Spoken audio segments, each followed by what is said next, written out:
Class 6 এর কোষে দেখি 1.6 এর অঙ্কগুলো দেখো কিভাবে করতে হয়। এটা উইকিং নিয়মের অঙ্ক। প্রথমে দেখি এক এক করে আমরা অঙ্কগুলো দেখি আর অঙ্কগুলো দেখে তারপরে বুঝি কিভাবে এই অঙ্কগুলো সলভ করা যায়। তো শুরু করি কোষে দেখি 1.6। প্রথম যে অঙ্কটা রয়েছে সেটা হচ্ছে ইছামতি নদীর পাড়ে একটি অংশ বাধাই করতে 40 জন শ্রমিকের 35 দিন সময় লাগে। 28 দিনের মধ্যে ওই অংশ বাঁধাতে কতজন শ্রমিক লাগবে হিসাব করি। লাস্টে দেখো জনসংখ্যা চেয়েছে, কতজন শ্রমিক লাগবে সেটা চেয়েছে, সেটাকে প্রথমে ডান সাইডে লিখতে হবে। তার আগে লিখে নাও গণিতের ভাষায় সমস্যাটি হলো।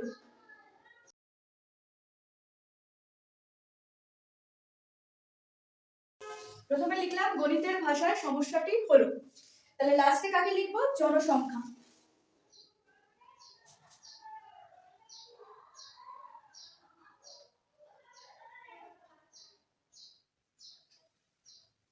কারণ জনসংখ্যা বের করতে বলেছে, সেই কারণে লাস্টে জনসংখ্যা লিখবো, অর্থাৎ ডান দিকে জনসংখ্যা লিখবো আর বাম দিকে লিখবো হচ্ছে দিন সংখ্যা।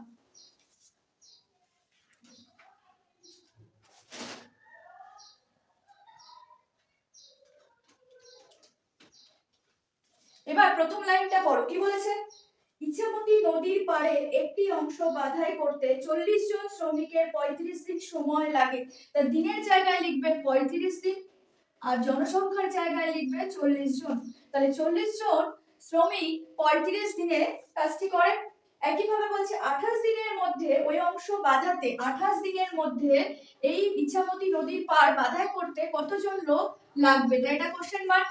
এইবার এটার মধ্যে একটা জিনিস হচ্ছে যে দিন সংখ্যা জনসংখ্যার মধ্যে সম্পর্ক কি।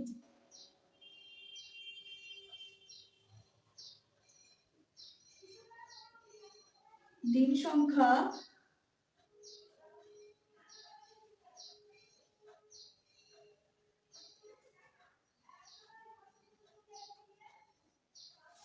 দিন সংখ্যা ও জনসংখ্যার মধ্যে সম্পর্কটা কি? 35 দিন যদি কাজটা কমপ্লিট করি, 35 দিনের মধ্যে যদি কাজটা কমপ্লিট করি তাহলে 40 জন লোক লাগছে। একইভাবে ওই কাজটা যদি আমি 28 দিনে কমপ্লিট করি তাহলে লোক সংখ্যা কি জনসংখ্যা কি বাড়াতে হবে। একটা কাজ যদি 35 দিনের মধ্যে আমি কমপ্লিট করতে চাইলে জনসংখ্যা লাগছে 40, আর সেই কাজটা যদি আমি 28 দিনে তুলতে চাই তাহলে জনসংখ্যা কি বাড়িয়ে দিতে হবে। দিন সংখ্যা যদি কমে যায় তাহলে জনসংখ্যা কি করব, বাড়িয়ে দেব।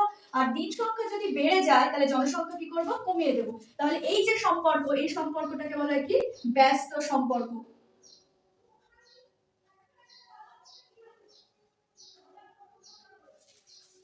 তাহলে কি বললাম যে দুজন লোক আছে, সেই কাজটা ওরা 5 দিনে কমপ্লিট করবে। তা আমি বললাম না, দুজন লোক না, এবার একজন লোক দিয়ে করো। একজন লোক দিয়ে যদি করি তাহলে কাজটা তো 5 দিনে কমপ্লিট হবে না, আরো অনেক দিন বেশি লাগবে, তাই তো? তাহলে কি হচ্ছে, যদি আমি জনসংখ্যা কমিয়ে দিই তাহলে কি হচ্ছে, দিন সংখ্যা বেড়ে যাবে। আর যদি আমি দিন সংখ্যা বাড়িয়ে দিই তাহলে কি হবে, জনসংখ্যা কমে যাবে। তাহলে এই যে সম্পর্কটা, এটাকে বলা হচ্ছে ব্যস্ত সম্পর্ক। হচ্ছে ব্যস্ত সম্পর্কের একটা ছোট্ট একটা ট্রিক্স মনে রাখো, যে ব্যস্ত সম্পর্ক মানে, ব্যস্ত সম্পর্ক মানে ধরো এখানে দেখো, ব্যস্ত মানে মাথায় রাখবে যে প্রথমে গুণ করব, ঠিক তারপরে হচ্ছে ভাগ করব। ব্যস্ত সম্পর্ক মানে কি, প্রথমে গুণ করব তারপরে হচ্ছে ভাগ করব।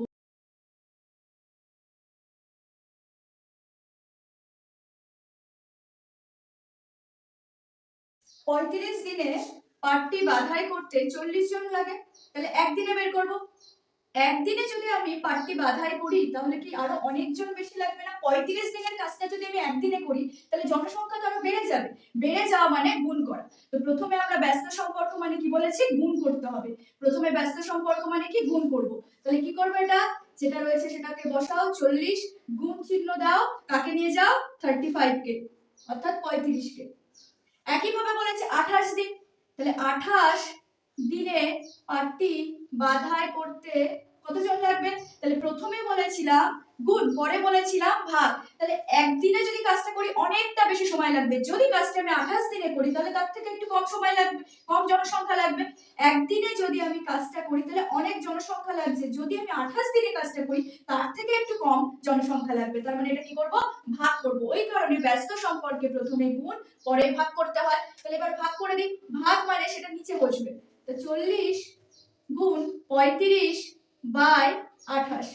এবার এই কাটাকাটিটা দেখো, 7 দিয়ে কাটলে 5 7 35, 7 দিয়ে কাটলে 4 7 28, 4 দিয়ে যদি এটা কাটি 4 10 40, পড়ে থাকছে কে 10 গুণ 5 অর্থাৎ 50।